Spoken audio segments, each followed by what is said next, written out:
To say the weekend's other games in Cardiff, Dublin and Paris put England's opening autumn effort into sharp perspective is the understatement of the season. When Eddie Jones called it a grindathon, he was being generous, and the contest with Australia on Saturday will end unhappily unless his team show more dynamism up front and locate some rhythm behind. The frustrated head coach's blunt second-half outburst, "How fucking stupid are we?" did not bode well, either. As anyone who stayed awake long enough will testify, there was, literally, a yawning gap between England's pre-match rhetoric and what they ultimately delivered at Twickenham. One post-match suggestion was that it was all a devilish Jones master plan to lull the Wallabies into a sense of false security. In fairness, England's defence was largely excellent, and Sam Underhill and Nathan Hughes both enhanced their reputations in the back row. England remain unbeaten at home under Jones and have now won 20 of their 21 internationals since the Australian took over. Against the Wallabies, even so, England will be under pressure to disprove the niggling theory that their rate of progress is slowing and that they are overly reliant on their three Saracens musketeers, Owen, Farrell, Maro, Itoje and the injured Billy Vunipola. That was certainly the verdict of the Twickenham jury on Saturday, with the stadium atmosphere about as animated as a fortnightly bridge night in Stow-on-the-Weald. England's backs appeared to have been only recently introduced to each other, and by far the most dramatic flourish came when a frustrated Jones was caught on camera slamming down his notebook like a holidaymaker who has reached the check-in desk only to realize all his family's passports are sitting on the kitchen table. Without the arrival of one or two lively English substitutes, most notably Alex Lozowski, whose swift identification of a midfield mismatch established the bridgehead from which Semesa Rokodaguni, still a serving soldier in the British Army, scored his clinching try, it would have been the least memorable of Remembrance Weekend games. Even that did not assist Jones much. If Lozowski starts, it can only be instead of either Farrell or George Ford, while Rokodaguni's 3 tries in 3 tests have taken 3 years to amass.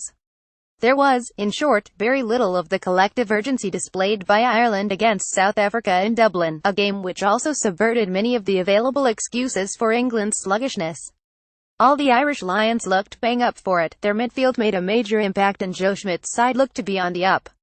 England, restricted to 37% possession, may officially be the world's second highest ranked team, but rust or no rust, they are not consistently playing like it.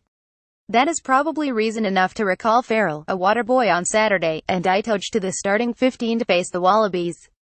Assuming Mike Brown recovers sufficiently from a nasty early tumble and Johnny May's hamstring recovers, Jones will then have a key judgment call to make. While Henry Slade did not enjoy his greatest day in a home midfield handicapped by the twin shackles of slow ball and limited game time together, there remains a good case for starting him at number 13 alongside Farrell and retaining Lozowski on the bench for another second-half flourish. Jones is yet to confirm anything, other than to say he wants Australia to bring their best game to Twickenham and then see if we can handle it. Jamie George, Ellis Genge and Harry Williams, all powerful ball carriers, must be given at least one starting opportunity this month, and Joe Marler is available again, while the back row balance remains a conundrum. Underhill and Chris Robshaw do plenty of donkey work, but Jones must be increasingly tempted to try Courtney Lawes on the blind side flank. If Hughes were to go down in the first minute against Australia, it will be a big ask for Exeter's Sam Simmonds to do the back row carrying single-handed. On Saturday, Hughes carried for 79 meters, more than all the other 7 members of the pack and the forward replacements combined. At least Simmonds has his precious first cap, which he celebrated by singing "Build Me Up Buttercup" in the dressing room rather than on the team bus as tradition now dictates.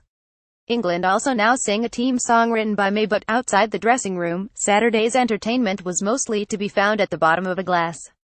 The priciest seats for the Australia game now cost £127, and, if England are not flying, the mood can swiftly turn grumpy. There was not even an appetite for a quick burst of swing low, probably on the basis that, if the hosts dip any lower, they would be subterranean. Then again, as Jones rightly observed, that is the game of rugby sometimes. With Hughes' one-handed catch for his first try when the Pumas were down to 14 men, Lozowski's sharp break, the spectacular restart work of Argentina's winger Ramiro Millano, and one lovely flick from the grey one Martin Hernandez on his final Twickenham Test appearance, the afternoon was not entirely bereft of charm.